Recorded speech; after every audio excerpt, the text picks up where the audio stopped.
Emotions feelings એટલે કે લાગણીઓ પાર્ટ 1 એટલે કે ભાગ 1 જોશું. હેપી એટલે કે ખુશ થવું, આનંદિત થવું. સેડ એટલે કે દુઃખી થવું અથવા તો ઉદાસ થવું. સરપ્રાઇઝ એટલે કે આશ્ચર્યચકિત થવું, નવાઈ પામવી કે અચંબો પામવો. શાય એટલે કે શરમ આવવી, શરમાળ થવું અથવા તો સંકોચ થવો. એંગ્રી એટલે કે ગુસ્સો, ગુસ્સે થવું, ક્રોધ કરવો કે રોષે ભરાવું. કોન્ફિડન્ટ એટલે કે આત્મવિશ્વાસ હોવો, ચોક્કસ હોવું. વરીડ એટલે કે ચિંતા થવી, ચિંતિત થવું અથવા તો ઉપાધિ થવી.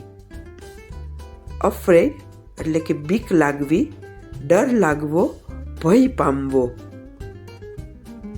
પ્રાઉડ એટલે કે અભિમાન હોવું, ગર્વ થવો અથવા તો ગૌરવ હોવું. લોનલી એટલે કે એકલા હોવું અથવા તો એકલતા અનુભવવી.